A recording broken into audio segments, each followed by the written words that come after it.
राधे राधे। जय श्री कृष्णा। परम पिता परमेश्वर की कृपा आप सभी पर हमेशा बनी रहे। आज हम आपको अब सुनाने जा रहे हैं महात्म्य कथा का आगे का वृतांत। लेकिन महात्म्य को सुनने से पहले हम आपको सुना रहे हैं शिवजी के एक ऐसे भक्त की कहानी जो कि मन को मोहने वाली है और जिनका नाम था वैश्वानर जी।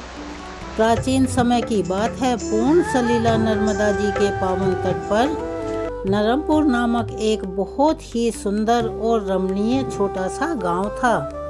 उसमें वैश्वानर नाम के एक ब्रह्मचारी रहा करते थे जो बहुत दयालु और पुण्यात्मा थे। उनके मुख पर ब्रह्म तेज था। उनकी इंद्रियां उनके वश में थी, यानी वो जितेंद्रिय थे। उनका हृदय अति निर्मल था और वे स्वाध्याय में लगे रहा करते थे। उनका नाम भगवान शंकर के महान भक्तों में आता है। जब उन्होंने ब्रह्मचर्य आश्रम में वेदांगों का अध्ययन पूर्ण कर लिया, तब उनकी व्यवहार अक्षेत्र में यानी के सांसारिक अक्षेत्र में उतरने की इच्छा हुई।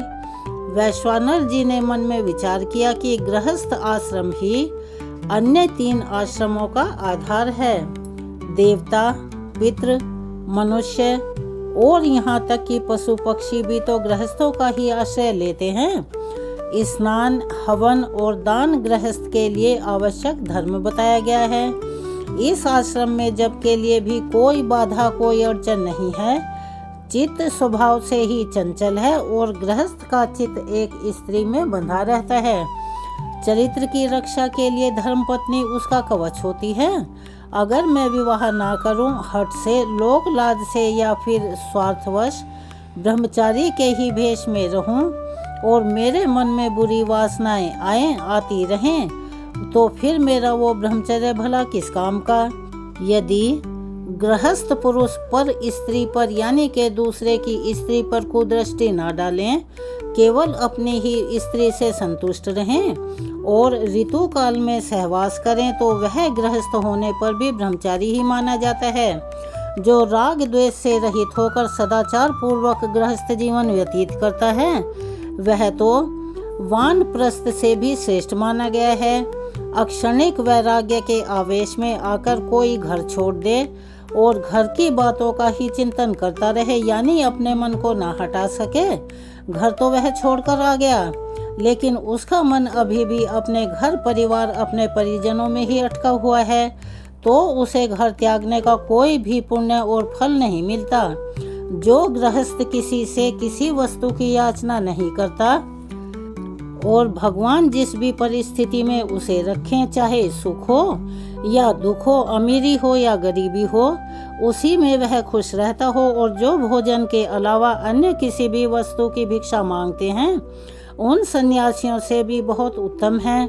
इसीलिए मुझे गृहस्थाश्रम को ही स्वीकार करना चाहिए। ऐसा विचार करके इसके बाद शुभ मुहूर्त में उन्होंने अपने अनुरूप कुलीन कन्या से विवाह कर लिया और गृहस्थ धर्म के अनुसार सदाचार का पालन और भगवान का स्मरण चिंतन करते हुए अपना जीवन यापन करने लगे।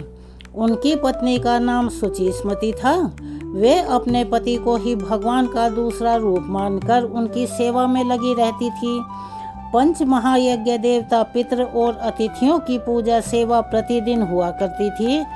विश्वानर के पूजा पाठ और अर्थोपार्जन यानी के धन कमाने का समय निश्चित था। उनका हर कार्य धर्म की प्रेरणा से युक्त हुआ करता था। उनकी धर्म पत्नी उनके हर कार्य में निसंकोच बिना किसी प्रश्न किए उनकी मदद किया करती थी। वे 2 शरीर और 1 प्राण ही थे। उनका जीवन बड़ा सुख से बीत रहा था। भगवान के प्रति प्रेम दोनों के हृदय से झलकता था, अर्थात जो भी वे काम करते थे वो ज्यादातर भगवान को समर्पित होते थे।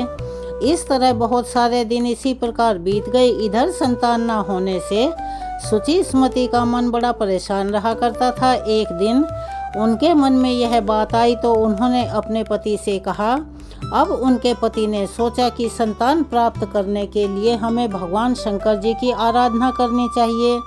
इसके बाद वह अपनी पत्नी को आश्वासन देकर उन्होंने इस कार्य के लिए काशी की यात्रा की। काशी भगवान शंकर जी का नित्य निवास स्थान है, तो काशी में पहुंचते ही वैश्वानर जी के त्रिविध ताप शांत हो गए। वहां जाते ही उनके सैकड़ों जन्मों के संस्कार धुल गए।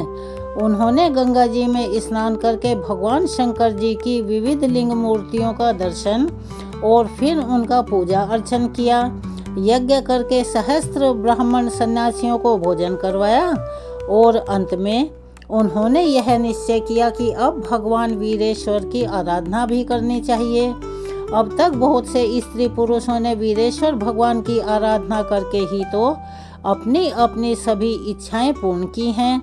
मैं भी अब इन्हीं की आराधना करूंगा, इन्हीं की सेवा अर्चना से इन्हें पुत्र रूप में ही प्राप्त करूंगा।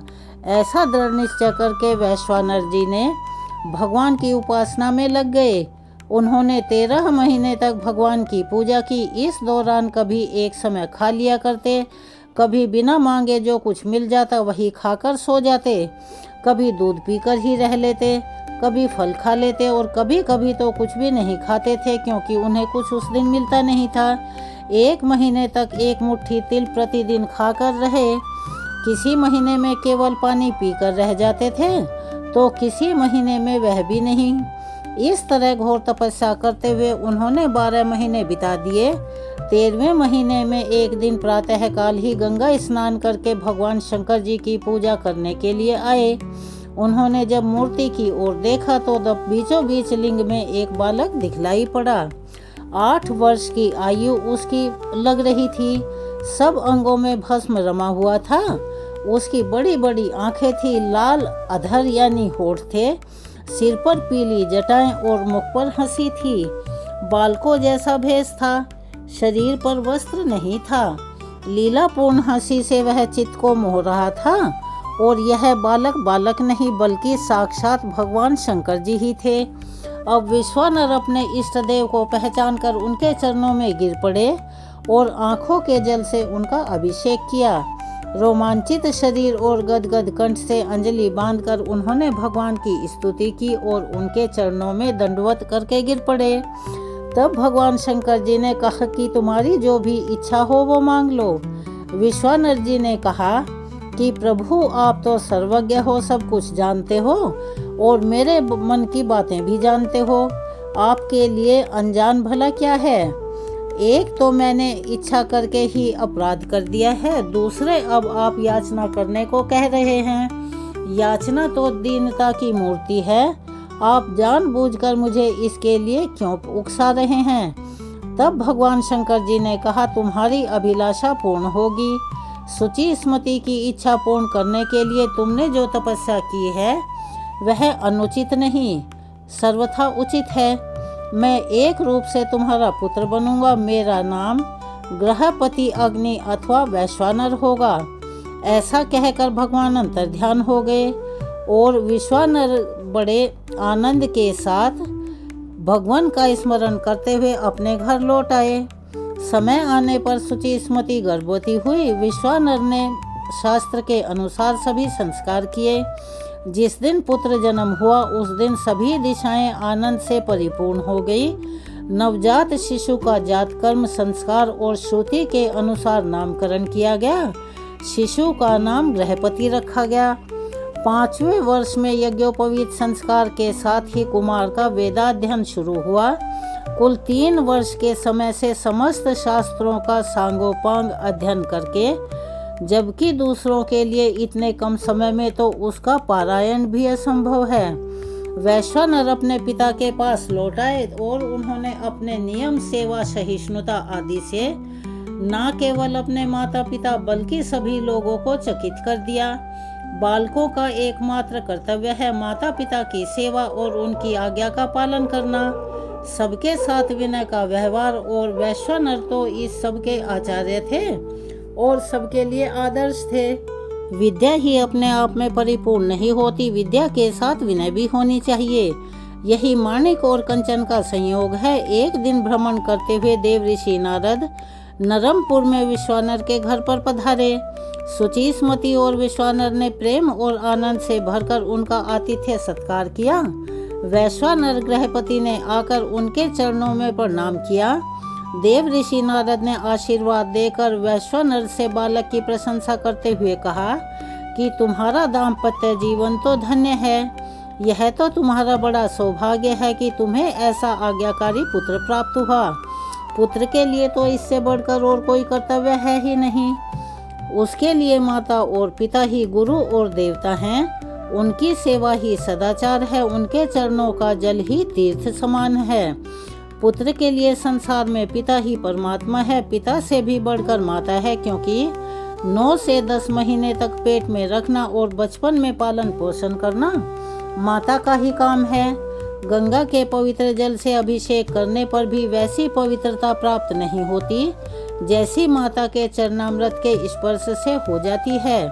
संन्यास लेने पर पुत्र पिता के लिए वंदनीय हो जाता है, परंतु माता सन्यासी पुत्र के लिए भी वंदनीय ही रहती है। तुम दोनों धन्य हो, क्योंकि तुम्हें ऐसा पुत्र रत्न प्राप्त हुआ है।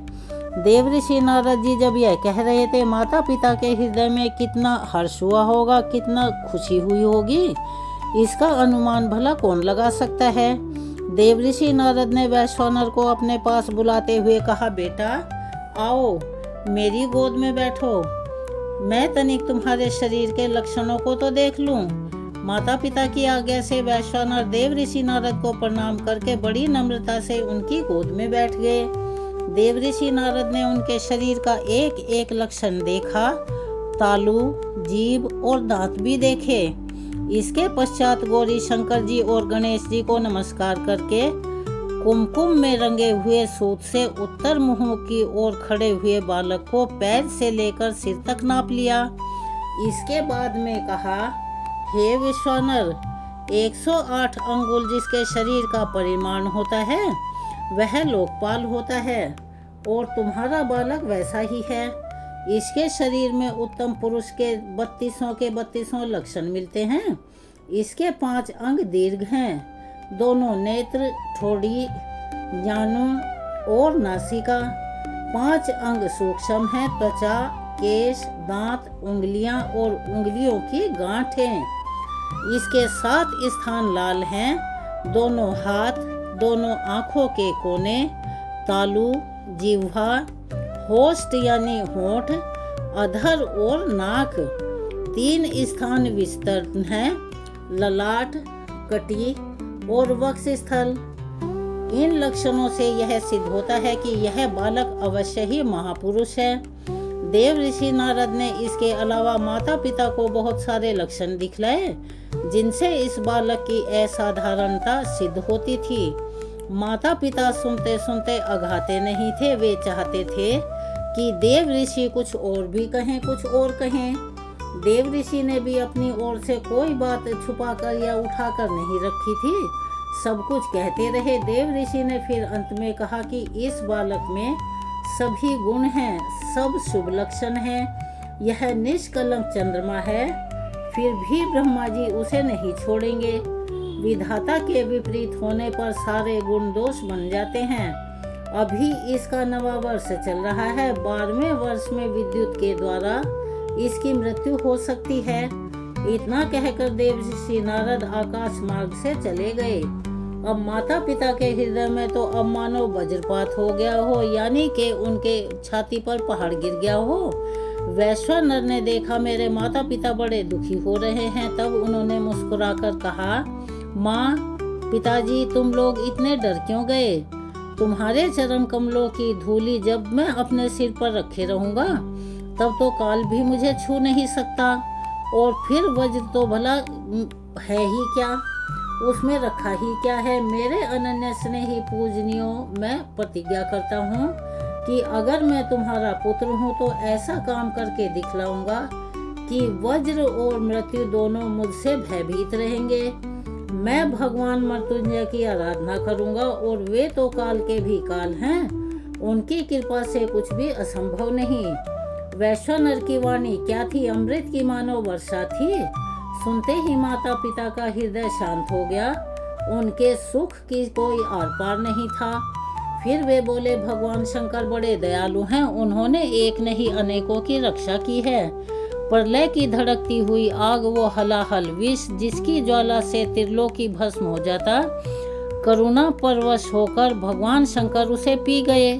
उनसे बढ़कर दयालु और भला कौन हो सकता है। जाओ, तुम उन्हीं की शरण में जाओ, उनका आराधन ही जीवन की पूर्णता है। फिर वैश्वानर ने माता पिता के चरणों में प्रणाम किया, उन्हें आश्वासन दिया और उनकी प्रदक्षिणा यानी कि उनकी परिक्रमा करके काशी की यात्रा शुरू की। वैश्वानर का हृदय काशी के दर्शन मात्र से खिल उठा। मणिकर्णिका घाट पर स्नान करके विश्वेश्वर भगवान के दर्शन किए। इतना सुंदर, इतना मनोहर दर्शन, मानो परम आनंद ही उन लिंग के रूप में प्रकट हो गया हो। वैश्वानर ने सोचा, मैं धन्य हूँ, त्रिलोकी के सार सर्वस्व शंकर जी का दर्शन मुझे प्राप्त हुआ। मेरा तो बड़ा सौभाग्य है कि मैं अपने प्रभु के दर्शन से सनाथ हुआ। देव ऋषि नारद ने मुझ पर बड़ी कृपा की, जिससे जीवन का यह परम लाभ मुझे प्राप्त हुआ। मैं तो अब कृतकृत्य हूँ। वैश्वानर के हृदय में आनंदमयी भावों की बाढ़ सी आ गई। भगवान की भक्ति का रहस्य तो भगवान ही जानते हैं। अल्प जीवन अनंत प्रेम अर्णव के एक सीकर की भी तो कल्पना नहीं कर सकता। इसी से करुणा परवश भगवान भक्त के वेश में आते हैं। भक्त कभी भगवान से विरक्त नहीं होते, चाहे भगवान भक्त के हृदय में प्रकट होकर प्रेम की लीला करें, चाहे भक्त के रूप में, दोनों में एक ही बात हो। आज साक्षात शंकर जी भी जीवों के कल्याण के लिए भक्तों के साथ सज रहे हैं। यह उनके लिए तो एक लीला है, परंतु जीवों के लिए भक्ति भावना का, आराधना का एक सुंदर आदर्श है।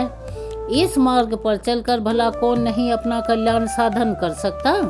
वैश्वानर ने शुभ मुहूर्त में शिवलिंग की स्थापना की, पूजा के बड़े कठोर नियम स्वीकार किए। प्रतिदिन गंगा जी से 108 घड़े जल लाकर चढ़ाना, 108 नीले कमलों की माला चढ़ाना, 6 महीने तक सप्ताह में एक बार कंद मूल खाकर रह जाना, 6 महीने तक सूखे पत्ते खाना, 6 महीने तक जल और 6 महीने तक केवल हवा के आधार पर रहना। जप, पूजा पाठ, निरंतर भगवान शंकर जी का चिंतन, सरल पवित्र हृदय भक्ति भावनाओं से परिपूर्ण, कभी भगवान की कपूर धवल भस्म भूषित सर्प परिवेष्टित दिव्य मूर्ति का ध्यान, तो कभी करुणापूर्ण हृदय से गदगद प्रार्थना। 2 वर्ष बीत गए, पलक मारते मारते। सुख के दिन, सौभाग्य के दिन यूं बीत जाया करते हैं। फिर एक दिन जब वैश्वानर का 12वां वर्ष चल रहा था, मानो नारद जी की बात सत्य करने के लिए हाथ में वज्र लिए हुए देवराज इंद्र आए। उन्होंने कहा, वैश्वानर, मैं तुम्हारी नियम निष्ठा से अत्यंत प्रसन्न हूँ। तुम्हारे हृदय में जो अभिलाषा हो मुझसे कहो, मैं उसे अवश्य पूरी करूँगा। तब वैश्वानर जी ने बड़े कोमल स्वर में कहा, देवेंद्र, मैं आपको जानता हूँ, आप सब कुछ कर सकते हैं, परंतु मेरे स्वामी तो एकमात्र भगवान शंकर हैं और मैं उनके अतिरिक्त और किसी से वर नहीं मांग सकता, न ले सकता। तब देवराज इंद्र ने कहा, बालक, तू क्यों पागलपन कर रहा है? मुझसे अलग शंकर जी का कोई अस्तित्व है ही नहीं। मैं ही देवाधिदेव हूँ। जो तुझे चाहिए है वो मुझसे मांग। वैश्वानर ने कहा, इंद्र, आपका चरित्र किससे छुपा है? मैं तो शंकर जी के अलावा और किसी से वर नहीं मांग सकता। अब मारे क्रोध के देवराज इंद्र का चेहरा लाल हो उठा और वो तिलमिला गया। उन्होंने अपने हाथ में स्थित भयंकर वज्र से वैश्वानर को डराया। वज्र की भीषण आकृति देखकर, जिसमें से विद्युत की लपटें निकल रही थी, वैश्वानर मानो मूर्छित हो गए। ठीक इसी समय भगवान गौरी शंकर ने प्रकट होकर अपने कर कमलों से अमृतमयी स्पर्श से वैश्वानर को जीवित करते हुए कहा, बेटा, तुम्हारा कल्याण हो, उठो, देखो तो सही तुम्हारे सामने कौन खड़ा है। उस सुधा मधुर वाणी को सुनकर वैश्वानर ने अपनी आंखें खोली और देखा कि कोटि कोटि सूर्यों के समान प्रकाशमान भगवान शंकर साक्षात सामने खड़े हुए। ललाट पर लोचन, कंठ में काली माँ, बाई और जगत जननी देवी पार्वती जी, जटा में स्थित चंद्रमा की किरणें आनंद की वर्षा कर रही थी। कर्पूर जल शरीर पर गज चर्म का आच्छादन और सांपों के आभूषण आनंद के उद्वेग से वैश्वानर का गला भर आया। शरीर पुलकित हो उठा। बोलने की इच्छा होने पर भी जबान बंद हो गई, यानी कि जीभ तालू से चिपक गई, कुछ बोल ही नहीं सके। वैश्वानर चित्रलिखे की तरह से स्थिर हो गए। अपने आप को भी भूल गए। ना नमस्कार, ना स्तोत्र, ना ही प्रार्थना कर पाए। एक और गौरी शंकर जी, दूसरी ओर वैश्वानर बड़े चकित थे। भगवान शंकर मुस्कुरा रहे थे। भगवान शंकर ने तब मौन भंग किया और बोले, बाल वैश्वानर, क्या तुम इंद्र का वज्र देखकर भयभीत हो गए? डरो मत, मैंने ही इंद्र का रूप धारण करके तुम्हें परखना चाहा था, तुम्हारी परीक्षा ली थी। जो मेरे प्रेमी भक्त हैं वे तो मेरे स्वरूप ही हैं और तुम तो मेरे स्वरूप हो ही। इंद्र, वज्र अथवा यमराज मेरे भक्त का बाल भी बांका नहीं कर सकते। तुम्हारी जो भी इच्छा हो वह मैं पूर्ण कर सकता हूँ। मैंने तुम्हें अग्नि का पद दिया, तुम समस्त देवताओं के मुख बनोगे। सब देवता तुम्हारे द्वारा ही अपना अपना भाग ग्रहण कर सकेंगे। समस्त प्राणियों के शरीर में तुम्हारा निवास होगा। पूर्व दिशा के अधिपति इंद्र हैं और दक्षिण दिशा के यमराज। तुम दोनों के बीच में द्विकल रूप से निवास करो। तुम आज से आग्नेय कोण के अधिपति हुए। अपने पिता माता और बंधुजनों के साथ विमान पर चढ़कर तुम अग्निलोक में जाओ और अपने पद के अनुसार कार्य करो। भगवान शंकर के इतना कहते ही वैश्वानर के माता पिता, बंधु बांधव सब वहां पर उपस्थित हो गए। सबके साथ भगवान शंकर के चरणों में नमस्कार करके फिर वैश्वानर जी अग्नि और अपने लोक को चले गए और भगवान शंकर उसी लिंग में समा गए जिसकी पूजा वैश्वानर किया करते थे। भगवान शंकर ने स्वयं उस लिंग की बड़ी महिमा गाई है। तो यह था आज का प्रसंग। चलिए मेरे साथ एक बार सभी प्रेम से बोलिए, शिव भक्त वैश्वानर जी की जय। काल के भी काल महाकाल की जय। अब हम आपको एक और कथा सुनाने जा रहे हैं। एक बार की बात है, एक व्यक्ति गंगा जी के किनारे जा रहा था। दैव योग से सौभाग्यवश उसे वहां पर नारद जी मिल गए। उस व्यक्ति ने नारद जी से पूछा, महाराज, ब्रह्मा विष्णु महेश इन तीनों में से जल्दी कौन प्रसन्न होता है? तब नारद जी ने कहा, ब्रह्मा जी जल्दी प्रसन्न हो जाते हैं। पृथ्वी पर ब्रह्मा जी के मंदिर कम ही हैं, इसीलिए वह भक्त ब्रह्मा जी की आराधना करने पुष्कर चला गया। उसने सोचा, जहाँ कहीं पर भी ब्रह्मा जी का देव स्थान होगा यानी के मंदिर होगा, वहीं पर क्यों ना जाकर तपस्या करूं, जल्दी फल प्राप्त होगा। ये सोचकर वह पुष्कर चला गया और वहां जाकर उस भक्त ने 3 वर्ष कठिन तप किया, जिससे ब्रह्मा जी प्रसन्न हो गए और प्रसन्न होकर प्रकट होकर उसे दर्शन देकर वर मांगने को कहा। तब वह भक्त बोला, प्रभु, मैं तो आपके दर्शन पाकर ही निहाल हो गया हूँ, अब मैं और क्या मांगूं? तब ब्रह्मा जी बोले, तो क्या वर शंकर जी ही दे सकते हैं? क्या श्री विष्णु ही दे सकते हैं? अरे हम भी तो विधाता हैं, हमसे वर मांगो। तुमने 3 वर्ष मेरी तपस्या की है, सो मैं तुम पर प्रसन्न हूँ। तुमने 3 वर्ष तक मेरी तपस्या की ना, सो वर भी 3 ही मांग लो। भक्त जो था वो था कलयुगी। अब आप तो सभी जानते ही हैं कि इस कलयुग में मनुष्यों की बुद्धि कैसी है। तो जैसे ही ब्रह्मा जी ने उसे 3 वर देने के लिए कहा, वह बोला, अच्छा ब्रह्मा जी, तो पहला वर मैं यह मांगता हूँ कि मेरे पास मकान नहीं है, मेरा मकान बन जाए। दूसरा वर यह है कि मेरा विवाह हो जाए। और तीसरा वर मैं यह मांगता हूँ कि जब भी मैं चाहूँ तब आपको बुलाकर 3 वरदान आपसे और मांग लूं। ब्रह्मा जी ने उसे प्रसन्न होकर तथास्तु कह दिया और ब्रह्मा जी अंतर्ध्यान हो गए। अब पहले वरदान के अनुसार उस कलयुगी भक्त का मकान बन गया, यानी कि बहुत अच्छा खासा मकान बन गया। फिर विवाह भी हो गया। अब एक बार की बात है कि वह भक्त रात को सो रहा था, वर्षा होने लगी और उसके मकान का सारा रंग धुल गया। यह देखते ही उस भक्त ने उसी समय ब्रह्मा जी को पुकारा। ब्रह्मा जी ने वरदान जो दे रखा था वे प्रकट हुए और बोले, बताओ क्या मांगते हो? तब वह बोला कि ब्रह्मा जी, पहला वर तो मुझे यह दीजिए कि यह वर्षा बंद हो जाए। दूसरा वर यह चाहिए कि मेरे मकान पर कभी बारिश ना हो, और तीसरा वरदान मुझे ये दीजिए कि मैं जब चाहूँ 3 वर और आपसे मांग लूँ। ब्रह्मा जी सोचने लगे, अरे भाई यह कैसा भक्त है। आखिरकार ब्रह्मा जी को उसे वरदान देने ही पड़े। कुछ समय बाद उस भक्त को सर्दी जुकाम हो गया। उसने उस समय डॉक्टर के या वैद्य के पास न जाकर ब्रह्मा जी को ही पुकारा। ब्रह्मा जी फिर प्रकट हुए, कहने लगे, बोलो क्या बात है। भक्त ने फिर मांगा, ब्रह्मा जी पहला वर तो मुझे यह दीजिए कि मेरी खांसी ठीक हो जाए। दूसरी वर मुझे यह चाहिए कि भविष्य में मुझे कभी भी कोई शारीरिक कष्ट ना हो, और तीसरा वर मुझे यह दीजिए कि मैं जब चाहूँ 3 वर फिर से मांग लूँ। इस तरह उस भक्त ने छोटी मोटी बातों के लिए ब्रह्मा जी को बुलाना शुरू कर दिया। उस कलयुगी भक्त की आदत को देखते हुए ब्रह्मा जी बड़े परेशान हो गए। उन्होंने सोचा, इसने मुक्ति पाने का कोई तो उपाय मुझे चाहिए ही, नहीं तो यह ऐसे ही मुझे बुला बुला कर परेशान करता रहेगा। ब्रह्मा जी सोचने लगे, तो उन्होंने सोचा कि चलो इसका निवारण किया जाए। अब उस समस्या के निवारण हेतु ब्रह्मा जी जा पहुँचे नारायण भगवान की शरण में। जाकर श्री नारायण भगवान को उन्होंने प्रणाम किया, उनसे विनती की कि प्रभु इस भक्त से आप कैसे भी करके मेरा पीछा छुड़वाइए, मैं तो बड़ा परेशान हो गया हूँ।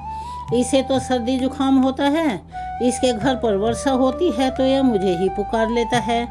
तब भगवान कहने लगे कि हे विधाता, इन कलयुग के भक्तों को वर देने से पहले जरा ठोक पीट कर देख लिया करो।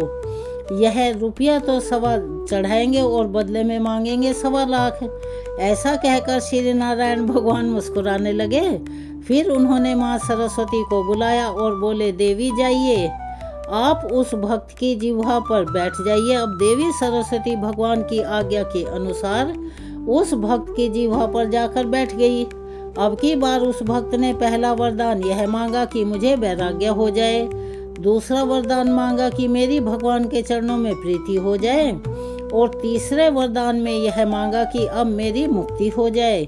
इस तरह देवी सरस्वती के उसके जिह्वा पर विद्यमान होने के कारण, विराजमान होने के कारण उसकी बुद्धि पलट गई। अब ब्रह्मा जी ने प्रकट होकर उसे मुक्ति देकर उसके द्वारा बार बार वरदान मांगने से अपना पीछा छुड़वा लिया। तो वर्तमान समय में भी ऐसे अनेकों कलयुगी भक्त हैं जो भगवान की भक्ति ही इसीलिए करते हैं कि ताकि वे अपने लाभ को अपनी इस प्रकार की इच्छाओं को पूर्ण करवा सके, ना कि मोक्ष प्राप्ति की कामना रखें। लेकिन भगवान तो भगवान है, वे भी अपने भक्तों के सही राह पर लाने के लिए कुछ न कुछ रास्ता ढूंढ ही लेते हैं। तो यह था आज का मनोहारी प्रसंग। आपको कैसा लगा कमेंट्स बॉक्स में अपनी राय अवश्य ही लिखिएगा। चलिए अब हम आपको सुनाने जा रहे हैं सीता माता के नितनेम की कहानी। यह कहानी वैसे तो 12 वर्षों के नितनेम की होती है, यानी कि 12 वर्षों तक लगातार सुननी होती है, लेकिन कलयुग का समय है तो अब आप जितना भी आपके पास समय उपलब्ध हो आप उसके अनुसार सुन सकते हैं। इस कहानी को सीता माता कहा करती थी और भगवान श्री राम सुना करते थे। एक दिन भगवान को किसी काम से कहीं बाहर जाना पड़ा तो सीता माता चिंतित हो उठी और कहने लगी, प्रभु मेरा तो 12 वर्ष का नितनेम है और अब आप बाहर जाएंगे तो मैं अपनी कहानी किसे सुनाऊंगी। तब भगवान रामचंद्र जी ने कहा कि तुम कुएं की पाल पर जाकर बैठ जाना और वहाँ जो औरतें पानी भरने आएंगी उन्हें अपनी कहानी सुना दिया करना। अब सीता माता भगवान के कहे के अनुसार कुएं की पाल पर जाकर बैठ गई। तभी वहाँ एक स्त्री आई जिसने रेशम जरी की साड़ी पहन रखी थी, सोने का घड़ा ले रखा था।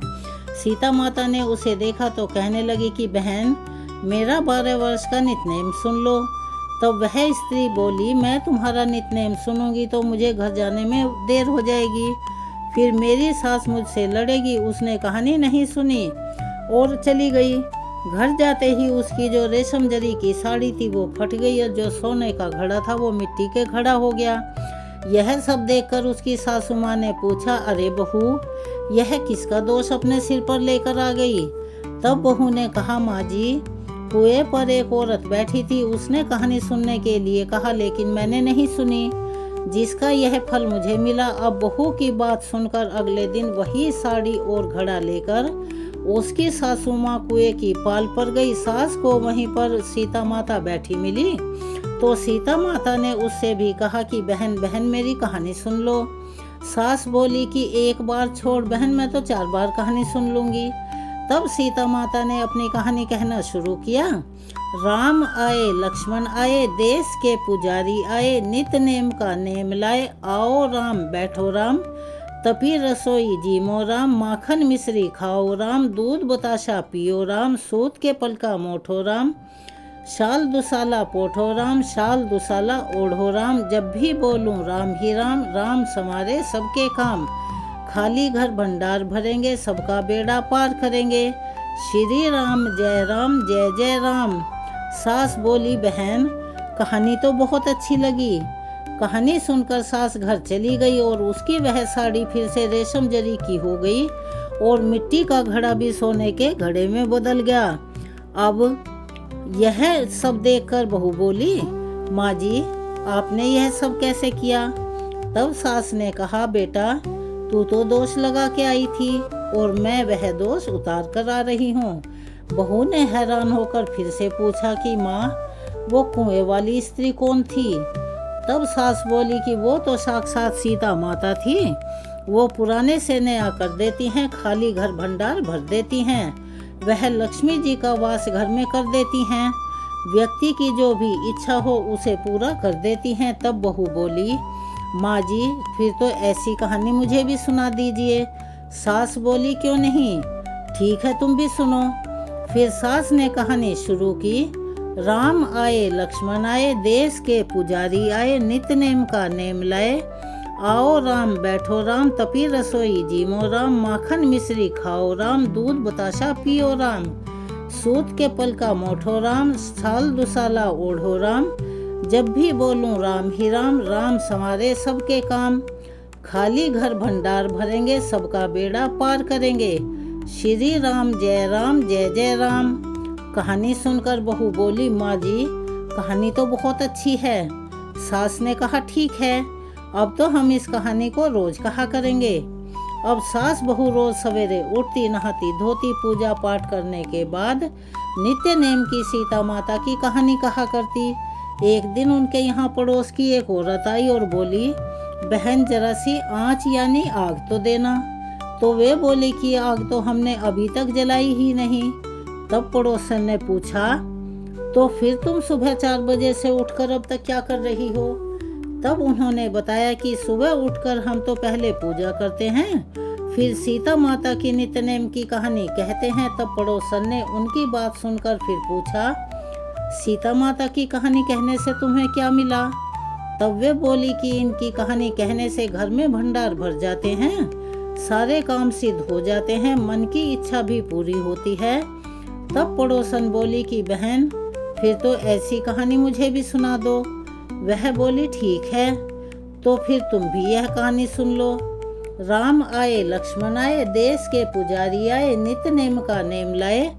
आओ राम बैठो राम, तपी रसोई जीमो राम, माखन मिश्री खाओ राम, दूध बताशा पियो राम, सूत के पलका मोठो राम, साल दुसाला ओढ़ो राम। जब भी बोलूं राम ही राम, राम संवारे सबके काम, खाली घर भंडार भरेंगे, सबका बेड़ा पार करेंगे। श्री राम जय जय राम। सारी कहानी सुनने के बाद पड़ोसन कहने लगी, बहन कहानी तो मुझे बहुत अच्छी लगी।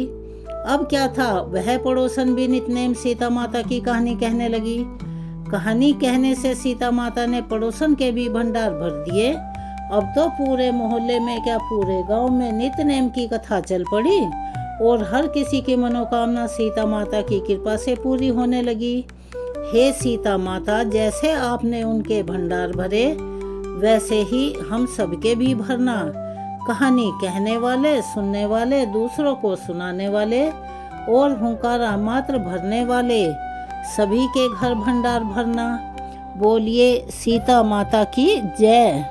अब हम आपको भगवान के एक ऐसे भक्त का प्रसंग सुनाने जा रहे हैं जिसमें कहा जाता है कि भगवान की इच्छा और आशीर्वाद हो तो जो गूंगा होता है वह बोलने लगता है, जो लंगड़ा होता है वह भी पर्वत पर चढ़ने लगता है।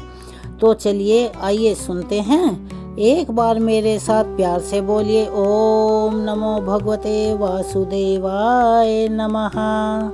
जेठ का महीना जैसा कि हम सभी जानते हैं सूर्य भगवान को समर्पित होता है।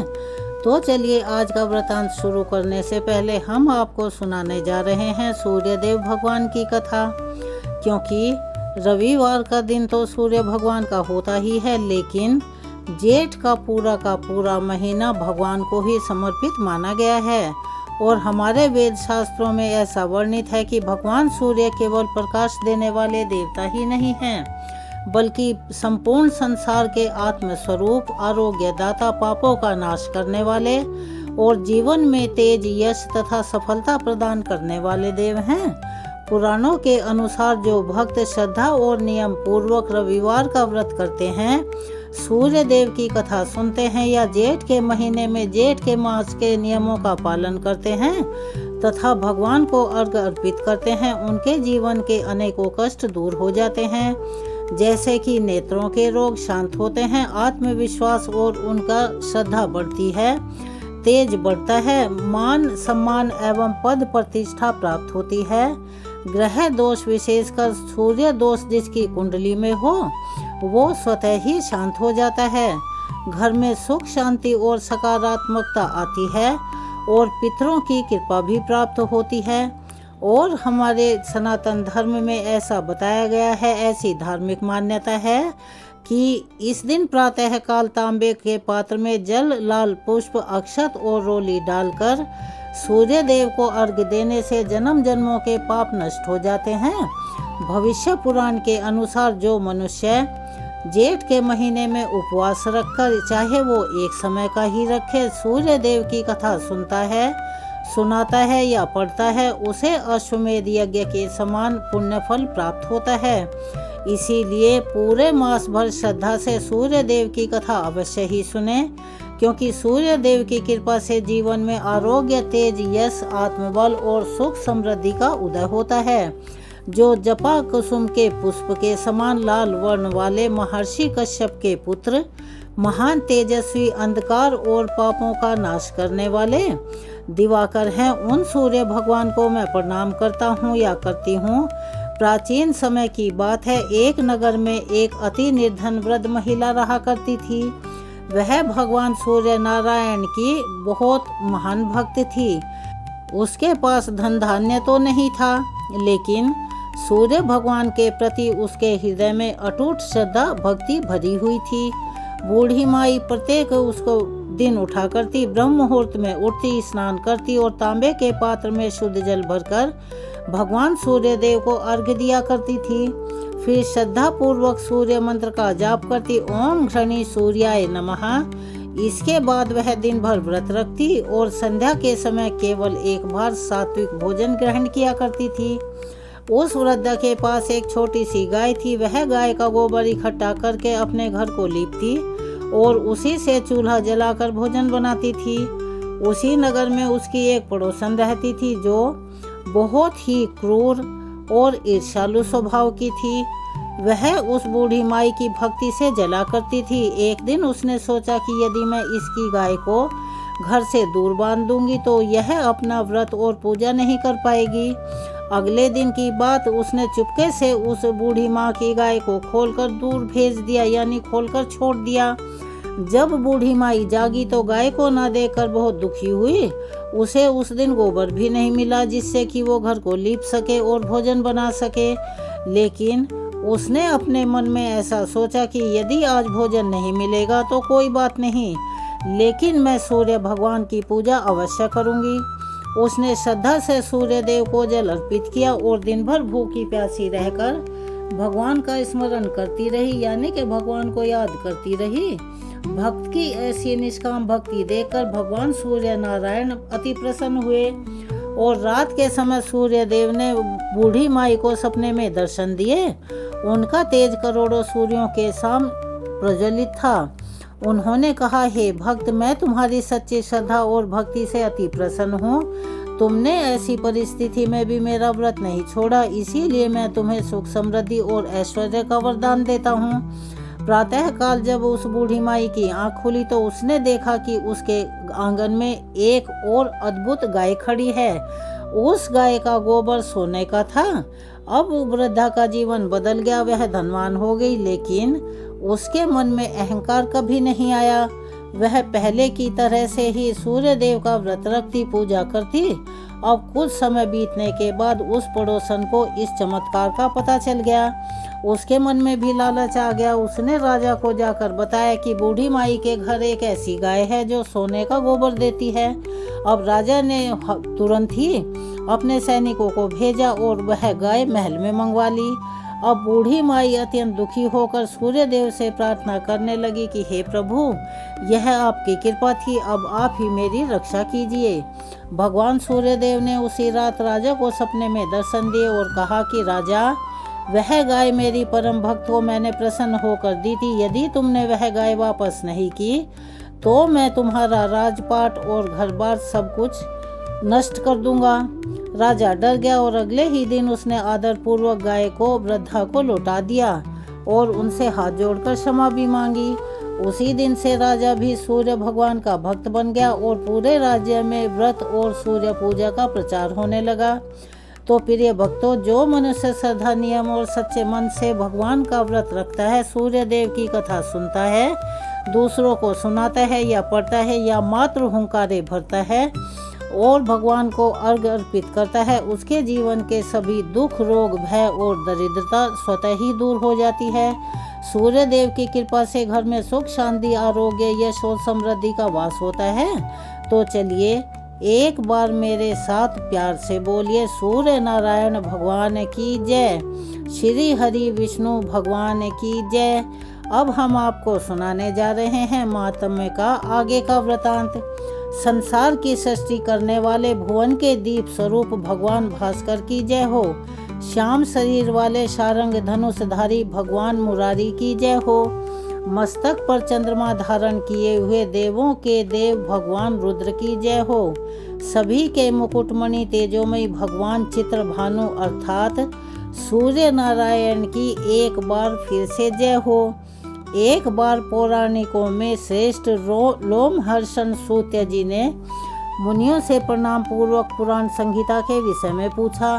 फिर सूत जी ने मुनियों के वचन सुनकर अपने गुरु सत्यवती पुत्र महर्षि वेदव्यास जी को प्रणाम करके कहा कि हे मुनियों, मैं जगत के कारण ब्रह्म स्वरूप को धारण करने वाले भगवान हरि को प्रणाम करके पाप का सर्वथा नाश करने वाले पुराण की दिव्य कथा कह रहा हूँ, जिसके सुनने से सभी पाप कर्म नष्ट हो जाते हैं और परम गति प्राप्त होती है। हे द्विजगणों, भगवान विष्णु के द्वारा कहा गया भविष्य पुराण अत्यंत पवित्र और आयुष्प्रद यानी के लंबी आयु देने वाला है। अब मैं उसके माध्यम पर्व का वर्णन करता हूँ, जिसमें देव प्रतिष्ठा आदि इष्टापूर्त कर्मों का वर्णन किया गया है। इसे आप ध्यान पूर्वक सुनिएगा। हे मुनियों, तीनों आश्रमों का मूल एवं उत्पत्ति का स्थान गृहस्थाश्रम ही है। अन्य आश्रम इसी से जीवित रहते हैं, इसीलिए गृहस्थ आश्रम सबसे श्रेष्ठ माना गया है। गृहस्थ जीवन ही धर्म में अनुशासित जीवन है। धर्म रहित होने पर अर्थ और काम इसका परित्याग कर देते हैं। धर्म से ही अर्थ और काम उत्पन्न होते हैं। मोक्ष भी धर्म से ही प्राप्त होता है, इसीलिए धर्म का ही आश्रय करना चाहिए। धर्म, अर्थ और काम यही त्रिवर्ग हैं। सात्विक अथवा धार्मिक व्यक्ति ही सच्ची उन्नति करते हैं, राजस्व मध्य स्थान को प्राप्त करते हैं। जघन्य गुण अर्थात तामस व्यवहार करने वाले निम्न भूमि को प्राप्त करते हैं। जिस पुरुष में धर्म और स्वामित्व का अर्थ और काम व्यवस्थित रहते हैं, वे इस लोक में सुख भोग कर मरने के बाद मोक्ष को प्राप्त करते हैं। इसीलिए अर्थ और काम को समन्वित करके धर्म का आश्रय ग्रहण करें। ब्रह्मवादियों ने भी कहा है कि धर्म से ही सब कुछ प्राप्त हो जाता है। स्थावर जंगम अर्थात संपूर्ण चराचर विश्व को धर्म ही धारण करता है। धर्म में धारण करने की जो शक्ति है वह ब्राह्मी शक्ति है। वह अभ्यंतर रहित है, कर्म और ज्ञान से धर्म प्राप्त होता है, इसमें संदेह नहीं करना चाहिए। इसीलिए ज्ञान पूर्वक कर्म योग का आचरण करना चाहिए। प्रवृत्ति मूलक और निवृत्ति मूलक के भेद से वैदिक कर्म दो प्रकार के हैं। ज्ञान पूर्वक त्याग, संन्यास और सन्यासियों एवं योगियों के कर्म निवृत्ति पूरक हैं और गृहस्थों के वेद शास्त्र के अनुकूल कर्म प्रवृत्ति पूरक हैं। इसीलिए प्रवृत्ति के सिद्ध हो जाने पर मोक्षकामी को निवृत्ति का आश्रय लेना चाहिए, नहीं तो फिर से पुनः पुनः संसार में आना पड़ता है, यानी आवागमन करना पड़ता है। शम, दम, दया, दान, अलोभ, विषयों का त्याग, सरलता या निश्चलता, निष्क्रोध, अनुसूया तीर्थ यात्रा, सत्य, संतोष, आस्तिकता, श्रद्धा, इंद्रिय निग्रह, देव पूजन, विशेष रूप से ब्राह्मण पूजा, अहिंसा, सत्यवादिता, निंदा का परित्याग, शुभ अनुष्ठान, शौच आचार, प्राणियों पर दया, यह श्रेष्ठ आचरण सभी वर्णों के लिए समान रूप से कहे गए हैं। श्रद्धा मूलक कर्म ही धर्म कहे गए हैं। धर्म श्रद्धा भाव में ही स्थित है। श्रद्धा ही निष्ठा है, श्रद्धा ही प्रतिष्ठा है और श्रद्धा ही धर्म की जड़ है। विधि पूर्वक गृहस्थ धर्म का पालन करने वाले ब्राह्मणों को प्रजापति लोक, अक्षत्रियों को इंद्रलोक, वैश्यों को अमृत लोक और तीनों वर्णों की परिचर्या पूर्वक जीवन यापन करने वाले शूद्रों को गंधर्व लोक की प्राप्ति होती है। श्री सूत जी महाराज बोले कि हे द्विजतम, तीनों वर्णमयी ब्राह्मण जन्म से प्रभु हैं। हव्य और कव्य सभी की रक्षा के लिए तपस्या के द्वारा ब्राह्मण की प्रथम सृष्टि की गई है। देवगण इन्हीं के मुख से हव्य और पितृगण कव्य स्वीकार करते हैं, इसीलिए इनसे श्रेष्ठ भला कौन हो सकता है। ब्राह्मण जन्म से ही श्रेष्ठ हैं और सभी से पूजनीय हैं। जिसके गर्भाधान आदि 48 संसार शास्त्र विधि से संपन्न होते हैं, वही सच्चा ब्राह्मण है। द्विज की पूजा करके देवगण स्वर्ग फल भोगने का लाभ प्राप्त करते हैं और अन्य मनुष्य भी ब्राह्मण की पूजा करके देवत्व को प्राप्त करते हैं। जिस पर ब्राह्मण प्रसन्न होते हैं, उस पर भगवान विष्णु प्रसन्न हो जाते हैं। वेद भी ब्राह्मणों के मुख से सन्निहित रहते हैं। सभी विषयों का ज्ञान होने के कारण ब्राह्मण ही देवताओं की पूजा, पितरों के निमित्त कार्य, यज्ञ, विवाह, शांति कर्म, स्वस्थ शयन आदि के संपादन में प्रशस्त हैं। ब्राह्मण के बिना देव कार्य, पितृ कार्य तथा यज्ञ कर्मों में दान, होम और बलि यह सब निष्फल ही रहते हैं। ब्राह्मण को देखकर श्रद्धा पूर्वक अभिवादन करना चाहिए। उसके द्वारा कहे गए दीर्घायु भव शब्द से मनुष्य चिरंजीवी होता है। हे द्विज श्रेष्ठ, ब्राह्मण की पूजा से आयु, कीर्ति, विद्या और धन की वृद्धि होती है। जहाँ जल से विप्रों का पाद प्रक्षालन किया नहीं जाता, वेद शास्त्रों का उच्चारण नहीं होता, जहाँ स्वाहा, स्वधा और स्वस्ति की ध्वनि नहीं होती, ऐसा घर शमशान के समान माना जाता है। विद्वानों ने नरकगामी मनुष्यों के 26 दोष बताए हैं, जिन्हें त्याग कर शुद्धता पूर्वक निवास करना चाहिए। और वे 26 प्रकार के दोषों के नाम इस प्रकार से हैं: अधम, विषम, पशु, पिशुन, कृपण, पापिष्ट, नष्ट, रुष्ट, दुष्ट, पुष्ट, हृष्ट, काण, अंध, खंड, चंड, कुष्ठ, दत्ता, पराहत, वक्ता, कदर्य, दंड, नीच, खल, वाचाल, चपल, मलीमस तथास्ते। ऊपर युक्त 26 दोषों के भी अनेक भेद और प्रभेद बताए गए हैं। हे विपेंद्र, इन 26 दोषों का विवरण संक्षेप में इस प्रकार से है, इसे भी ध्यान से सुनो। गुरु तथा देवता के सम्मुख जूता और छाता धारण करके जाने वाले, गुरु के सम्मुख ऊंचे आसन पर बैठने वाले, यान पर यानी के अपने वाहन पर चढ़कर तीर्थ यात्रा करने वाले तथा तीर्थ में ग्राम में धर्म का आचरण करने वाले, यह सभी अधम संज्ञक दोषयुक्त व्यक्ति कहे गए हैं। प्रकट में प्रिय और मधुर वाणी बोलने वाले पर हृदय में हलाहल विष धारण करने वाले, कहते कुछ और हैं, करते कुछ और हैं, यह दोनों विषम संज्ञक दोष युक्त व्यक्ति कहे गए हैं।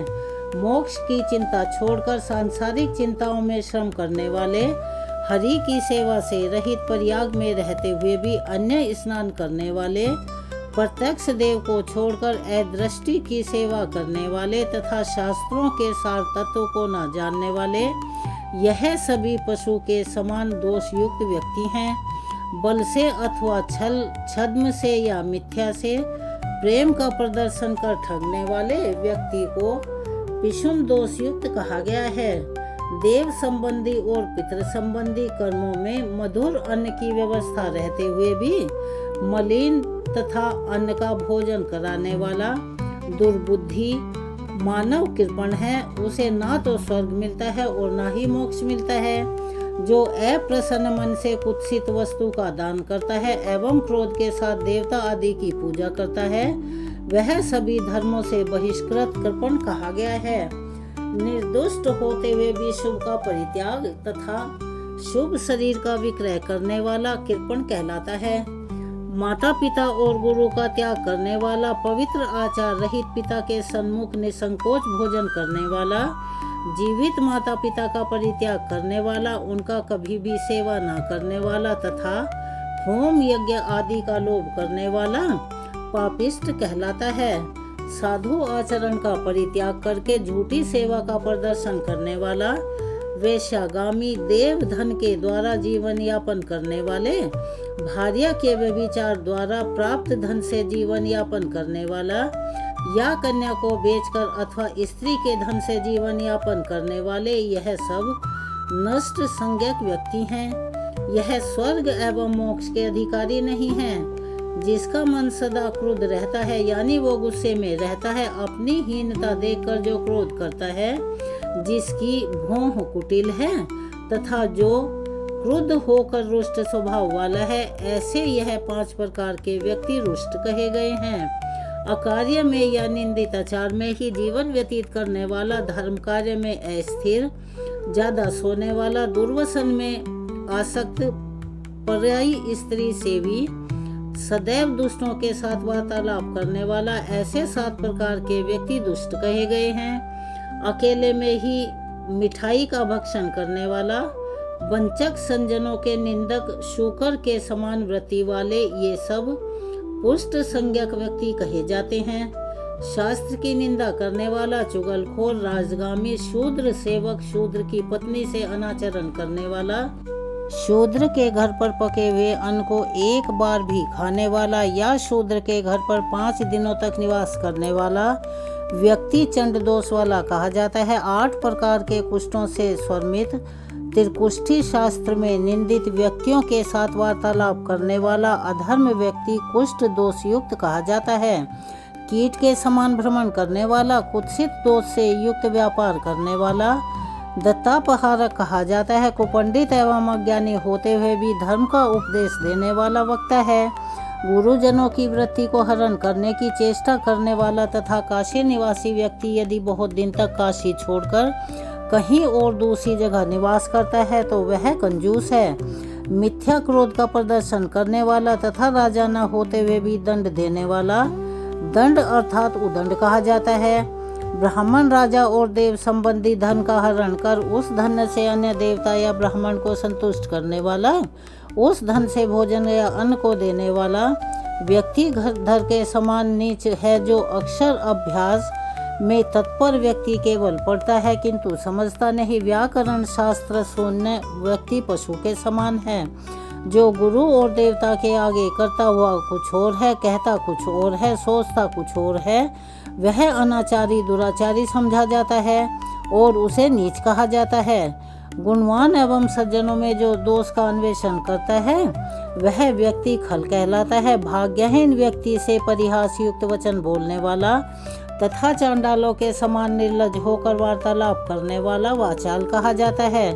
पक्षियों के पालने में तत्पर, बिल्ली के द्वारा अनित भक्ष्य को बांटने वाला, उसके बहाने बंदर की भांति स्वयं भक्षण करने वाला, व्यर्थ मैत्रेण का छेदक, मिट्टी के ढेले को व्यर्थ में भेदन करने वाला, मांस भक्षण करने वाला और अन्य की स्त्री में आसक्त रहने वाला व्यक्ति चपल कहलाता है। तेल उपटन आदि न लगाने वाला, गंध और चंदन से शून्य, नित्य कर्म को न करने वाला व्यक्ति मलिमास कहलाता है।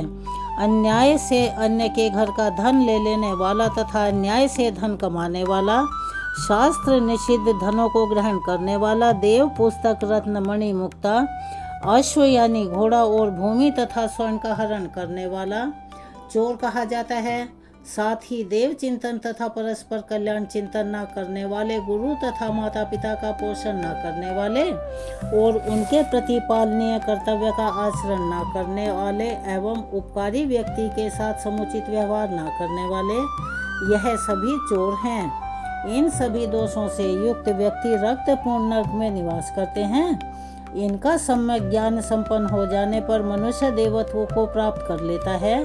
सूत जी आगे बोले, द्विज श्रेष्ठ, चारों वर्णों के लिए पिता ही सबसे बड़ा सहायक, पिता के समान दूसरा कोई अपना बंधु नहीं है, अपना हितैषी नहीं है, ऐसा हमारे वेदों में कहा गया है।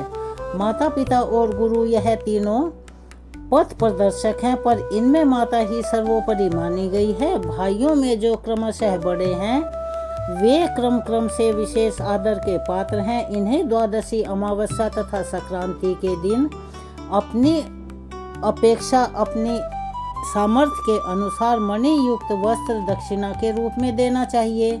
दक्षिणायन और उत्तरायण में, विषु संक्रांति में तथा चंद्र सूर्य ग्रहण के समय यथाशक्ति अपने सामर्थ्य के अनुसार इन्हें भोजन भी अवश्य ही कराना चाहिए। उसके बाद इन मंत्रों से इनकी चरण वंदना करनी चाहिए, क्योंकि विधि पूर्वक वंदन करने से ही सभी तीर्थों का फल प्राप्त हो जाता है।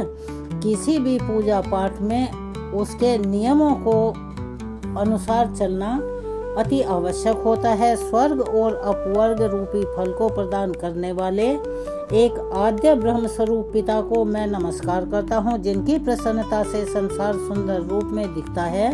उन पिता का मैं तिलयुक्त जल से तर्पण करता हूँ। पिता ही जन्म देता है, पिता ही पालन पोषण करता है। पितृगण ब्रह्म स्वरूप हैं, उन्हें नित्य पुनः पुनः नमस्कार है। हे पिता, आपके अनुग्रह से लोक धर्म प्रवर्तित होता है। आप साक्षात ब्रह्म स्वरूप हैं, आपको मेरा बारंबार नमस्कार है, जो अपने उदर रूपी विवर में रखकर स्वयं उसकी सभी प्रकार से रक्षा करता है। उस परा प्रकृति स्वरूपा जननी देवी यानी माँ को नमस्कार है। हे माते, आपने बड़े कष्ट से मुझे अपने उदर प्रदेश में धारण किया। आपके अनुग्रह से मुझे यह संसार देखने को मिला, आपको बारंबार नमस्कार है। पृथ्वी पर जितने तीर्थ और सागर आदि हैं, उन सब की स्वरूप भूता आपको अपनी कल्याण प्राप्ति के लिए मैं नमस्कार करती हूँ। जिन गुरुदेव के प्रसाद से मैंने यशकरी विद्या प्राप्त की है, उन भवसागर के सेतु स्वरूप शिव स्वरूप गुरुदेव को मेरा नमस्कार है। वेद और वेदांग शास्त्रों के तत्व आप में प्रतिष्ठित हैं, आप सभी प्राणियों के आधार हैं, आपको मेरा नमस्कार है। ब्राह्मण संपूर्ण संसार के चलते फिरते परम पावन तीर्थ स्वरूप हैं, इसीलिए हे विष्णु, सभी भूदेव आप मेरा पाप नष्ट करें। आपको मेरा बारंबार नमस्कार है। हे द्विजवरों, जैसे पिता श्रेष्ठ है, उसी प्रकार पिता के बड़े छोटे भाई और अपने बड़े भाई भी पिता के समान ही मान्य और पूजनीय हैं। आचार्य ब्रह्मा की पिता प्रजापति की माता पृथ्वी की और भाई अपनी ही मूर्ति हैं। पिता मेरु स्वरूप एवं वशिष्ठ स्वरूप सनातन धर्म मूर्ति हैं। यही प्रत्यक्ष देवता हैं, इसीलिए इनकी आज्ञा का पालन करना चाहिए। इसी प्रकार पितामह एवं पितामह अर्थात दादा दादी के भी पूजन वंदन रक्षण पालन और सेवन की अत्यंत महिमा मानी गई है। इनकी सेवा के पुण्यों की तुलना में कोई भी नहीं है, क्योंकि यह माता पिता के भी परम पूज्य हैं। आज के वृतांत को हम यही विराम देते हैं। इसके आगे का वृतांत हम अपनी आने वाली वीडियो में सुनाएंगे। कृपया उसे भी अवश्य ही सुनिएगा। अब हम सब मिलकर गान करते हैं तुलसी महारानी के महात्म्य का। श्री तुलसी महारानी करूं विनय शरणाय, जो मम हो संकट विकट दीजिए मात नसाय। नमो नमो तुलसी महारानी, महिमा मिट न जाए बखानी। विष्णु तुमको दे सन्माना, जग में छायो सुयश महाना। विष्णु प्रिया जय जयत भवानी, तेहु लोक की हो सुख धानी। भगवत पूजा कर जो कोई, बिना तुम्हारे सफल न होई। जिन घर तब नहीं होए निवासा, उस पर कर विष्णु नहीं वासा। करे सदा जो तब नित सुमिरन, तेह के काज होए सब पूरन। कार्तिक मास महतम्य तुम्हारा, ताको जानत सब संसारा। तब पूजन जो करे कुंवारी, पावे सुंदर वर सुकुमारी। करे जो पूजन नित्य प्रति नारी, सुख संपत्ति से होए सुखारी। वृद्ध नारी करे जो पूजन, मिले भक्ति होवे पुलकित मन। मन श्रद्धा से पूजे जो कोई, भवनिधि से तर जावे सोई।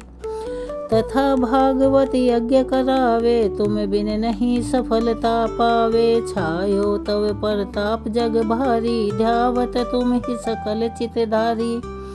तुम ही मात तंत्रण मंत्रण में, सकल काज सिद्धि होवे क्षण में। औषधि रूप आप हो माता, सब जग में तब यश विख्याता। देव ऋषि मुनियों तपधारी, करत सदा तब जय जयकारी। वेद पुरातन तब यश गावा, महिमा अगम पार नहीं पाया। नमो नमो जय जय सुख करनी, नमो नमो जय जय दुख निवारणी। नमो नमो सुख संपत्ति देनी, नमो नमो अघ काटन छेनी। नमो नमो भक्तन दुख हरनी, नमो नमो दुष्ट मद छननी। नमो नमो भव पार उतारनी, नमो नमो परलोक सुधारनी। नमो नमो निज भक्त उभारनी, नमो नमो जन काज सवारनी। नमो नमो जय कुमति नशावनी, नमो नमो सुख उपजावनी। जयति जयति जय तुलसी भवानी, धाऊं तुमको शीश नवाई। निज जन जानि मोहे अपनाओ, बिगड़े कारज आप बनाओ। कर विनय मैं मात तुम्हारी, पूर्ण आशा करहु हमारी। शरण चरण कर जोर मनाऊं, निस दिन तेरे ही गुण गाऊं। करहु मात ब्रह्मचर्या निर्मल, होए सकल मम काया मांगू। मात यह वर दीजिए, सकल मनोरथ पूर्ण कीजिए। जानो नहीं कुछ नेम अचारा, क्षमहु मात अपराध हमारा। 12 मास करे जो पूजा, तासु सम जग में और न दूजा। प्रथम ही गंगा जल मंगवावे, फिर सुंदर स्नान करावे। चंदन अक्षत पुष्प चढ़ावे, धूप दीप नवैध लगावे। करे आचमन गंगा जल से, ध्यान करे हृदय निर्मल से। पाठ करे फिर चालीसा की स्तुति करे, मात तुलसा की यह विधि। पूजा करे हमेशा, ताके तन नहीं रहे कलेसा। करे मास कार्तिक का साधन, सोवे नित्य पवित्र सिद्ध होए जाए। कथा महासुखदाई, पढ़े सुने सो भव तर जाई। तुलसी मैया तुम कल्याण तुम्हारी, महिमा सब जग जानि भावना। मुझे मन नित नित ध्यावेगा, कर्मा तुझे रिझावे। यह श्री तुलसी चालीसा, पाठ करे जो कोई। गोविंद सो फल पाव जो, मन इच्छा जो होई। तुलसी चालीसा यहाँ पर संपूर्ण होती है। चलिए हम मिलते हैं अगली वीडियो में आगे के वृतांत के साथ। तब तक के लिए बहुत बहुत धन्यवाद।